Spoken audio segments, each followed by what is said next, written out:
కావాలనే మీ కలను నెరవేర్చుకోండి. సంప్రదించండి హెగ్డే ఫెర్టిలిటీ, హైదరాబాద్, తెలంగాణ. నమస్కారం, వెల్కమ్ టు ఐ డ్రీమ్. నేను మీ ఝాన్సీ. షుగర్ అనేది మన దేశాన్ని కాదు, మొత్తం అందరినీ, యూత్ని, పెద్దవాళ్ళని, చిన్నవాళ్ళని, ఆడవాళ్ళని, ముసలి వాళ్ళని కూడా ఎఫెక్ట్ చేస్తుంది. ఇప్పుడు చిన్న పెద్ద అనే తేడాలకు కూడా అందరికీ వస్తుంది. కాకపోతే షుగర్ వచ్చింది అన్నప్పుడు ఏం తినకూడదు అని చాలామంది చెప్తుంటారు. పాపం షుగర్స్ తినకూడదని, వైట్ రైస్ తినకూడదని, ఫ్రూట్స్లో కొన్ని తినకూడదని చెప్తుంటారు. వాళ్ళ వాదన ఏంటి, అసలు మరి మేము ఇంకేం తినాలి? చిన్నప్పటి నుంచి మాకు అన్నం తినడం అలవాటు, కడుపు నిండా చక్కగా అన్నం తినేసి ఏదో ఒక కర్రీ వేసుకొని తింటే ఆ పూటకి అయిపోతుంది.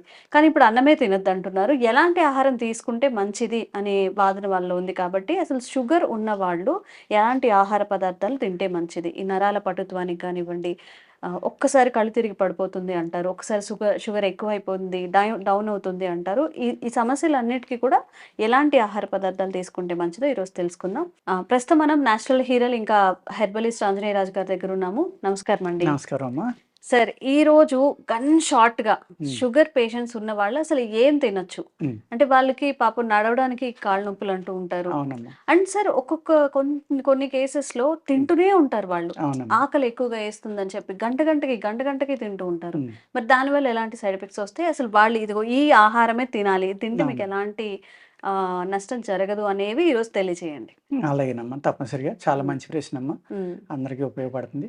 అలాగే మీరు తింటానే ఉన్నారన్నారు కదా, ఇప్పుడు ఎలా ఉంటుందంటేనమ్మా, కొంతమంది వయసులేమో 2 సార్లు తింటే చాలా మంచిది అంటున్నారు.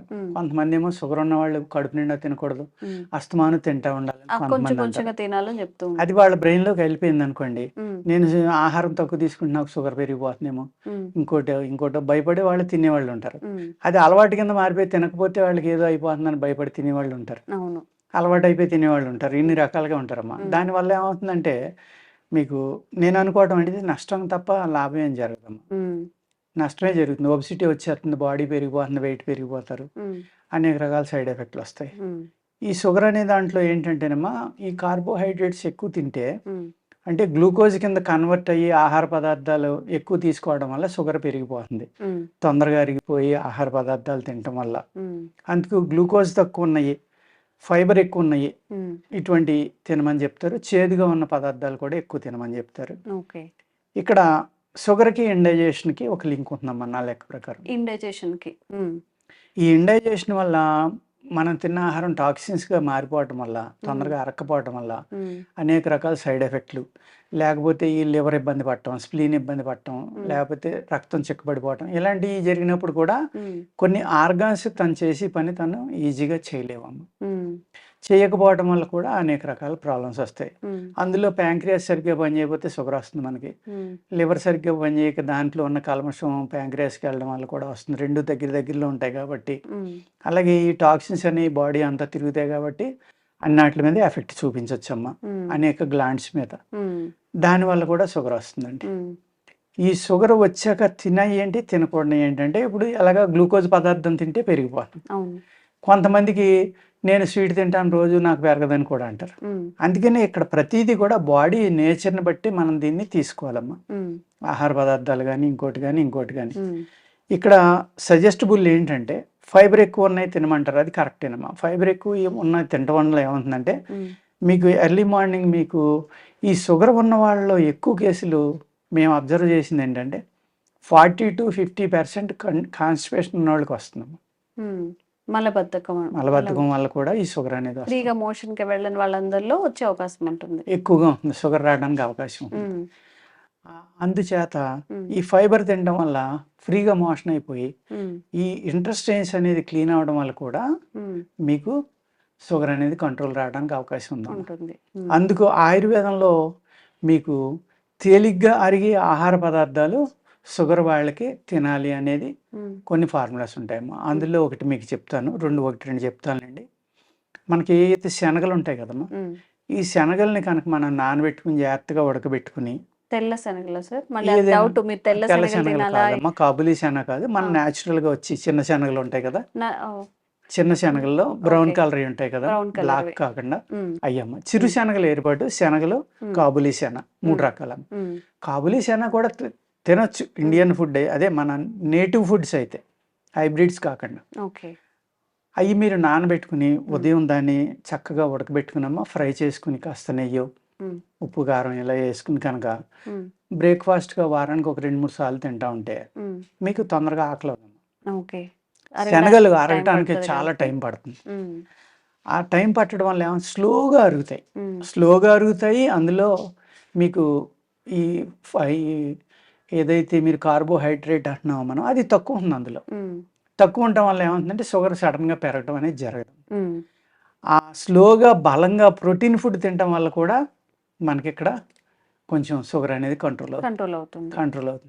షుగర్ అయి ఉన్న వాళ్ళకి ఆకలి ఎక్కువ, అస్తమానం తినమని చెప్తారు కదా, అందరికీ ఆ లక్షణాలు ఉండవు. తీసుకుంటే ఎక్కువ మంచిది తీసుకోవడం వల్ల హై ప్రోటీన్, నీరసం రాకుండా ఉంటుంది. మీరు ప్రశ్న వేసేటప్పుడు అడిగారు కదా, షుగర్ వల్ల చాలా మంది నీరసపడతా ఉంటారు, లేకపోతే లో షుగర్, హై షుగర్ వస్తూ ఉంటాయి.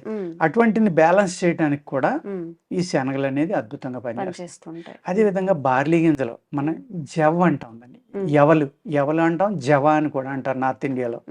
మన రైస్ బదులు అది వాడతారమ్మా, చాలా మంది ఎప్పటికీ వాడుతున్నారు. అక్కడ షుగర్ అనేది తక్కువ ఉంటుంది, మీరు చూసుకోండి కావాలంటే. ఎందుకు అంటే వరి బియ్యంలో ఉన్నంత ఎక్కువ గ్లూకోజ్ అంటే కార్బోహైడ్రేట్ శాతం ఎవరిలో తక్కువ ఉంటుంది. జిగురు పదార్థం ఎక్కువ ఉందమ్మా అందులో. ఆ జిగురు పదార్థం ఉండి అరుగుదల స్లోగా అరుగుతుంది, కానీ వరి మీద బలం ఎక్కువ. అది స్లోగా అరుగుతుంది, మీకు బలాన్ని ఇస్తుంది.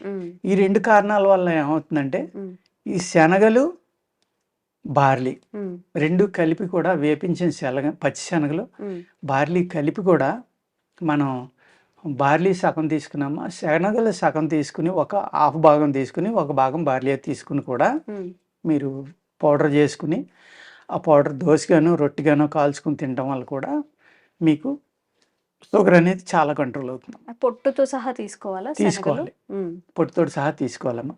అలాగే ఈ 2 కూడా హై ప్రోటీన్, స్లోగా అరిగే పదార్థాలు కాబట్టి అజీర్తి లేకుండా దాంట్లో కొద్దిగా వామ్ చూర్ణం, కొంచెం సాల్ట్ ఇలాంటివి ఏమన్నా కలుపుకున్నమ్మా, ఆ వేడిని తగ్గించి లేక జీలకర్ర కానీ సోంపు కానీ టేస్ట్కి మీరు ఇలాంటివి కలుపుకుని రొట్టిగా కానీ లేకపోతే ఒక దోశగా కానీ ఒక ఇడ్లీ పిండిలో కొంత భాగం మీద కలుపుకోవడం కానీ ఇలాంటివి కలుపుకొని తినడం వల్ల కూడా షుగర్ చక్కగా కంట్రోల్ అవుతుందమ్మా. చాలా బాగా పనిచేస్తుంది షుగర్ ఉన్న వాళ్ళకి. నేను ఇప్పుడు చెప్పిన ఆహారం దాన్ని నేతితోటే కాల్చుకుని ఆకుకూరలు, ఓన్లీ ఆకుకూరలతో తిని బాగా ఒక హాఫ్ లీటర్ మజ్జిగ తాగితే కనుకమ్మా అసలు షుగర్ తగ్గిపోయిన వాళ్ళు కూడా ఉన్నారు. నేను చెప్పిన ఆహారం తిని పూర్తిగా తగ్గిన వాళ్ళు కూడా ఉంటారు. అంత చక్కగా ఈ ఆహార పదార్థాలన్నీ పనిచేస్తాయి. అదేవిధంగా ఫ్రూట్స్ అడుగుతూ ఉంటారు చాలామంది, షుగర్ ఉంది కదా అని. అలాగా కొంతమంది డాక్టర్లు మ్యాంగో తినొచ్చు అంటారు, తినకూడదు అంటారు. కొంతమంది అనేక రకాలు ఇప్పుడు పబ్లిసిటీ వచ్చింది కాబట్టి ఇబ్బందులు అవుతున్నాయమ్మా, వాళ్ళకి కన్ఫ్యూజ్ అయిపోతున్నారు. అందుకేంటంటే నేను చెప్పే సజెషన్ అయితే ఈ బెర్రీ జాతిలో ఏమైనా తినొచ్చు. అంజీర్ ఒకటి చాలా బాగా పనిచేస్తాం. ఫిగ్స్ అంటాం మనం, చక్రాల కింద అమ్ముతూ ఉంటారు మనకి.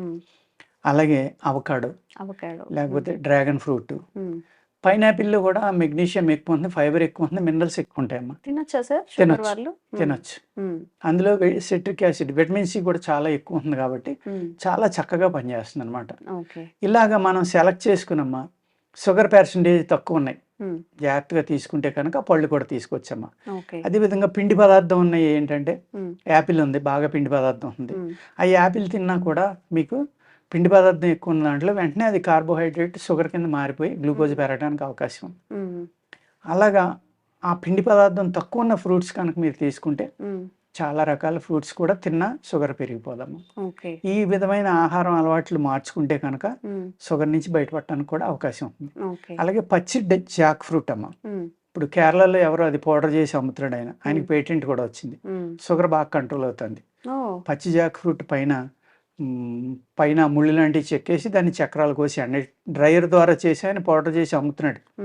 మీ టీవీ ద్వారా ఎంతో మంది తెప్పించుకుని తిన్నా కూడా షుగర్ కంట్రోల్ అవడానికి అవకాశం ఉంది.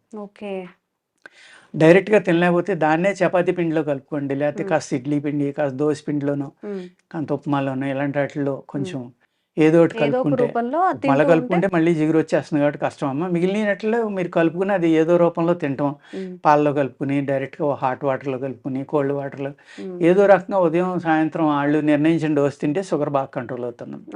ఇలాగ ఆహారం అలవాట్లు మార్చుకుని అనేక రకాల ఆహారాలు ఉన్నాయమ్మా షుగర్ వచ్చిన వాళ్ళు తినడానికి, లేవని బాధపడవలసిన అవసరం లేదు. ఆల్టర్నేట్స్ ఏమున్నాయో చూసుకొని తింటే మంచిది. అదే విధంగా కొంచెం డైరెక్ట్ వైట్ షుగర్ కాకుండా బ్రౌన్ షుగర్, ఉమ్, లేకపోతే బెల్లం, ఉమ్, లేకపోతే తేనె, ఉమ్, ఖర్జూరం, ఇలాంటి స్వీట్స్ కూడా కొంత కలుపుకోవడం వల్ల డైరెక్ట్ షుగర్ కాదు కాబట్టి అందులో గ్లూకోజ్ ఉన్న ఉమ్, మినరల్స్, విటమిన్స్, ప్రోటీన్స్ కూడా ఉంటాయి కాబట్టి ఉమ్. మరీ అందరికీ ఎక్కువ మోతాదులో కాకుండా కాకుండా కొంచెం సరిపడి లిమిటెడ్ గా తింటా ఉంటే మనం తినలేము అనుకున్నప్పుడు కొంచెం. ఎప్పుడైనా ఉమ్, బాడీ యొక్క నేచర్ని అర్థం చేసుకుని తీసుకోవాలమ్మా. ఉమ్, నేను చెప్పేది ఊరికే శాస్త్రం చెప్పినట్టుగా ఉంది కానీ ఉమ్, తినేది మీరు, ఎంజాయ్ చేసేది మీరు, ఆ ప్రాబ్లమ్ని ఫేస్ చేసేది కూడా మీరే కాబట్టి ఉమ్, ఒక ట్రయల్గా తిని ఓకే నాకు ఇది తిన్నా బాగానే ఉంది అనుకుని అలవాటు చేసుకున్నారనుకోండి ఉమ్. ఏ ఇబ్బంది రాదు. రాదు. అది ఓకే. ఆ విధంగా ఎవరికాళ్ళు ఆలోచించుకోవాలి. ఉమ్, ఏదో నేను చెప్పానని తినేయడం, ఉమ్, ఇంకొకళ్ళు చెప్పారని తినేయడం కాకుండా ఉమ్, నా బాడీ నేచర్ ఏంటి. ఒక్కొక్కళ్ళు ఉంటారు ఎంత స్వీట్ తిన్నా వాళ్ళకి ఏం చేయదు, ఒక్కొక్కళ్ళు ఉంటారు ఎంత స్వీట్ తిన్నా షుగర్ పెరిగిపోతుంది. ఉమ్, అయ్యో నాకు షుగర్ ఎంత తిన్నా పెరిగిపోతుంది కాబట్టి తింటాం మానేయాలి. ఉమ్, ఇంకొకటి ఏదో సెలెక్ట్ చేసుకోవాలి ట్రైల్ వేసి. ఉమ్. అలాగే ఎంత తిన్నా నాకు షుగర్ రావట్లేదు అస్తమానం అదే పనిగా తినేస్తే మళ్ళీ ఆయనకి ప్రమాదమే. ఓకే. ఈ విధంగా మన బాడీ నేచర్ని బట్టి మనం ఏదైనా అలవాటు చేసుకోవాలి. ఉమ్.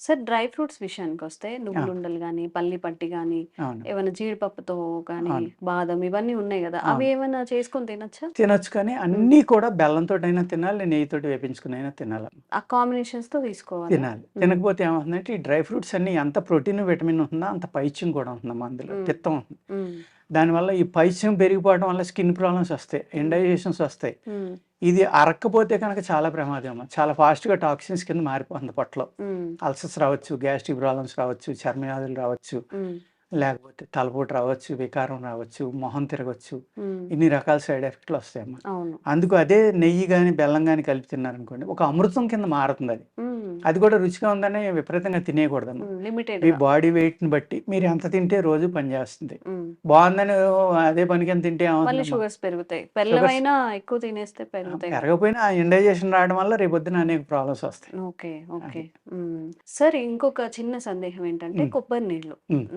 కొబ్బరి నీళ్ళు గానీ, ఇంకా కొబ్బరి గాని లేత కొబ్బరి తినొద్దు అని చెప్తుంటారు. ఉమ్. అందులో ఎంత వాస్తవం? తీసుకొచ్చాము కొబ్బరి నీళ్ళు తాగొచ్చు. హ్మ్. అలాగే లేత కొబ్బరి మీద కొంచెం తయారైన కొబ్బరి, ముప్పేటగా ఉన్నది అంటాం, హ్మ్. తయారైన కొబ్బరి అంటాం, అలా ఎత్తి తినొచ్చమ్మా. హ్మ్. దాంట్లో ఆయిల్ కంటెంట్ పెరుగుతుంది కాబట్టి, హ్మ్. పొట్టకు లూబ్రికేషన్ పెరుగుతుంది కాబట్టి, మీ టాక్సిన్స్ అనేవి పొట్టలోకి అబ్జర్వ్ చేసుకోకుండా, మీ శరీరం అబ్జర్వ్ చేసుకోకుండా హ్మ్. బయటికి పంపడానికి ఉపయోగపడుతుంది. ఫైబర్ హైయెస్ట్ ఉంటుంది కదా మా కొబ్బరిలో కూడా. హ్మ్. మనం ఎంత నమిలినా కూడా పొట్టు లాంటిది వస్తుంది ఎంతో కొంత. అది ఫైబర్గా మనకు ఉపయోగపడి, ఇప్పుడు ఈ కొబ్బరి బొండంలో ఉండేది తినొచ్చా సార్? లేత అది కొబ్బరి లేతది అంటారు కదా? తీగా ఉంటుంది కదమ్మా, ఆ! అందులో కొంచెం షుగర్ కంటెంట్ ఉంటుందమ్మా. ఉంటుంది. ఓకే. అందుచేత తయారైన కొబ్బరి ముప్పేటగా ఉన్నాయి తినటం వల్ల హ్మ్. మీకు ఫైబర్ కూడా ఎక్కువ ఉండటం వల్ల ఉపయోగపడుతుందమ్మా. ఓకే. ఆయిల్ కూడా లూబ్రికేషన్ ప్లస్ హ్మ్. హై ప్రోటీన్ ఉంటుంది. హ్మ్. మీరు స్కిన్లో ఉండే సెల్స్ షుగర్ వల్ల చనిపోయినాయి మళ్ళీ రీబర్త్ అవడానికి కొబ్బరి చక్కగా ఉపయోగపడుతుందండి. కొబ్బరి ఓకే. ఆయిల్ కానీ కొబ్బరి ముక్క కానీ. హ్మ్. ఎందుకంటే షుగర్ ఉన్న వాళ్ళకి సెల్స్ ఎక్కువగా చనిపోతాయమ్మా, హ్మ్. డీజనరేట్ అయిపోతాయి. హ్మ్. దానివల్ల ఫ్రోజన్ షోల్డర్స్ రావడం, హ్మ్. మోకాళ్ళ నొప్పులు రావడం, హ్మ్. లేకపోతే చర్మం రంగు మారిపోవడం, గ్లో తగ్గిపోవడం, హ్మ్. ఈ సైడ్ ఎఫెక్ట్ల నుంచి తగ్గించడానికి కొబ్బరి చక్కగా ఉపయోగపడుతుందమ్మా. ఉపయోగపడుతుంది. అలాగే ఓకే. బూడిద గుమ్మడికాయ రసం కూడా చాలా మంది తాగుతున్నారమ్మా. హ్మ్. అది కొంచెం చలవ చేసేది కాబట్టి హ్మ్. వాత శరీరాలు గమనించుకుని తాగాలి. హ్మ్. వేడి ఉన్న వాళ్ళైతే తాగొచ్చు. బూడిద గుమ్మడికాయ అనేది ఆయుర్వేదంలో ఒక మిరకిల్ అమ్మా. హ్మ్. దాంతోటి ఇప్పుడు ఆగ్రాపేట అని అమ్ముతారు. హ్మ్. యాక్చువల్గా ఆయుర్వేదంలో ఉంది అది ఎలా చేసుకోవాలి. హ్మ్. అదేవిధంగా బూడిద గుమ్మడికాయ రసంతోటి కొన్ని మందులు చేస్తామమ్మా మేము. హ్మ్. బూడిద గుమ్మడికాయ పేస్ట్ తోటి కూడా ఒక అద్భుతమైన హల్వాలు చేస్తామమ్మా. హ్మ్. అది మ్యాన్ పవర్కి కానీ, హ్మ్. ధాతు వృద్ధికి కానీ, హ్మ్. బలానికి కానీ, హ్మ్. సన్నటి వాళ్ళు బలవడానికి కానీ చాలా చక్కని మెడిసిన్స్ బూడిద గుమ్మడికాయతోటి చేస్తాం. ఓకే. అంచేత షుగర్ ఉన్నవాళ్ళు బూడిద గుమ్మడికాయ చక్కగా తీసుకోవచ్చు, ఓకే. ఇబ్బంది ఏం లేదు. హ్మ్. అదే ఇవి వెజిటబుల్ జ్యూసెస్ అని తాగుతూ ఉంటారు సార్. ఎర్లీ ఆ, మార్నింగ్ డీటాక్సిఫికేషన్ అని చెప్పి. అవునమ్మా. అందులో ఏమైనా అది ఎగ్జెప్షన్ ఉందా? చాలా ప్రమాదం అమ్మాయి. హ్మ్. పచ్చి కూరగాయ జ్యూస్ అనేది ఈ రోజుల్లో తాగితే విషం తాగినట్టేనమ్మా. ఎందుకు? నేను మీకు అనేక వీడియోల్లో చెప్పానమ్మా నేను ఈ పెస్టిసైడ్స్ విషయాన్ని. వల్ల? పెస్టిసైడ్ వల్ల ఓకే. అది మనం ఏం చేస్తాం, హ్మ్. కూరగాయ కొనేటప్పుడు మంచి పసిరిగా ఉండి నవనవలాడుతా బాగున్నాము ఆకుకూర తెచ్చుకుంటున్నాం. హ్మ్. చాలా బాగుంది ఆకుకూర, చూడడానికి అందంగా ఉందంటే బాగా మందులేసినట్లు లెక్కమ్మ. ఓకే. ఏదైతే ఎర్రగా ఉందో ఆకుకూర కొంచెం హ్మ్. అక్కడక్కడ పుచ్చుందో హ్మ్. అది అమృతం అమ్మ. అది హ్మ్. మనం కొనం. హ్మ్. మనకు అంటే మంచిగా. ఆయన ఎక్కువ ఎరువులు వేయలేదు, పురుగు మందులు కొట్టలేదు కాబట్టి పురుగులు హ్మ్. వచ్చి తిన్నాయి. హ్మ్. ఎరువులు వేయలేదు కాబట్టి ఎర్రగా ఉంది. హ్మ్. అది కనుక మీరు తింటే అమృతంలో పనిచేస్తుంది. ఓకే. అలాగా ఏదైనా సరేనమ్మా, హ్మ్. పచ్చిది వద్దు, హ్మ్. ఉడకబెట్టుకుని దాన్ని అదేవిధంగా తెచ్చిన వెంటనే దాంట్లోకి అంతా కాసిన నీళ్ళలో సాల్ట్, వెనిగర్, నిమ్మరసం, పసుపు ఇలాంటివి వేసామా శుభ్రంగా కడిగేసి ఒక పావుగంట నుంచి కడిగేసి అప్పుడు తింటే కనుక చాలా వరకు న్యూట్రల్ అయిపోతాయమ్మా. ఓకే. ఈ ఓకే. ఫెర్టిలైజర్ అనేది ఫెర్టిసైడ్ అనేది న్యూట్రల్ అవడం వల్ల అలాంటివి పర్వాలేదు. అయినా పచ్చిది తింటాం ప్రమాదేనమ్మా. మీరు విషం తింటున్నట్లు లెక్క అని నేను చెప్తా. పెస్టిసైడ్స్ ఉంది కాబట్టి. ఉంది కాబట్టి లేని తీసుకోవచ్చు. లేని తీస్తే పచ్చికూరలో తినొచ్చమ్మా, అది తినొచ్చు, ఏమి ఇబ్బంది లేదు. ఓకే. కానీ అలాగే ఇప్పుడు దుంపలు ఉన్నాయమ్మా. ఇప్పుడు బీట్రూట్ ఉంది, క్యారెట్ ఉంది, చాలా తొందరగా పండుతాయి. వాటికి కూడా ఎరువులు పెడుతున్నారు కానీ పురుగు మందులు తక్కువ ఉంటాయి. అయినా కూడా రకరకాల క్రిములు ఈ యొక్క పెస్టిసైడ్స్ నుంచి తమను తాను కాపాడుకోవడానికి రకరకాలుగా అవి కూడా రూపాంతరం చెందుతున్నాయి అంటారా? అయిపోయినాయి, రూపాంతరం చెందుతున్నాయి. ఓకే. చెందాయి కొన్ని రకాల బ్యాక్టీరియాల వల్ల పచ్చి క్యారెట్ తింటే చాలా ప్రమాదం, చనిపోతున్నారని కూడా చెప్తున్నారు. కొన్ని రకాల బ్యాక్టీరియాలు ఉన్నాయంటున్నారు. అలాగే మీకు బీట్రూట్లో ఉన్నాయంటున్నారు. ఇలాగ అనేక రకాలు అనమాట. బెస్ట్ ముల్లంగి అమ్మ. ముల్లంగి చాలా ఘాటుగా ఉంటుంది, తినడానికి ఇబ్బంది, కానీ అది తింటే మంచి ఆకలి అవుతుంది, రక్తశుద్ధి అవుతుంది, పైల్స్ తగ్గుతాయి, కొలెస్ట్రాల్ తగ్గుతుంది, అనేక రకాలుగా ఉపయోగపడుతున్నాం. ఓకే. షుగర్ పేషెంట్స్ అలాగే బూడిద గుమ్మడికాయ ఉంది, దానికి పురుగు మందులు పెద్దగా కొట్టరు, అది బాగానే ఉపయోగపడుతుంది. మామూలు గుమ్మడికాయ కూడా ముగ్గింది అయితే బాగానే ఉపయోగపడుతుంది. ఇలాగ మనం దేనికి తక్కువ కొడుతున్నారో చూసుకుని అలాంటి ఆహారం తీసుకోవడానికి ప్రయత్నించాలమ్మ. ఓకే. ముల్లంగి షుగర్ పేషెంట్స్ తీసుకొచ్చాము, చాలా చక్కగా పనిచేస్తాం. ముల్లంగి కూడా చాలా బాగా పనిచేస్తున్నాము. ఇదండి అన్ని, అంటే నేను అన్నానికి రీప్లేస్మెంట్ బార్లీ గింజలతో తినచ్చు, లేదా పొట్టు ధాన్యాలు ఒక సింగిల్ పాలిష్ చేసుకున్నవి తినేయచ్చు. చక్కగా ఫ్రూట్స్ ఏం తినాలో చెప్పారు, డ్రై ఫ్రూట్స్లో ఎలా తినాలి, కాంబినేషన్స్లో ఎలా తినాలని చెప్పారు. తినడానికి ఏమీ లేదు అని బాధపడక్కర్లేదు, ఆల్టర్నేట్స్ చూసుకోవాలి. మనకి షుగర్ ఉన్నప్పుడు మన షుగర్స్ లెవెల్స్ హైక్ అవ్వకుండా మనం వేరే వాటికి ఎలా షిఫ్ట్ అవ్వచ్చు, ఏ ఆహార పదార్థం తీసుకుంటే మంచిది అని ఈ జాగ్రత్తలు పాటించండి. తప్పకుండా మీ షుగర్ లెవెల్స్ అనేవి కంట్రోల్లో ఉంటాయి. Thank you sir, thank you so much.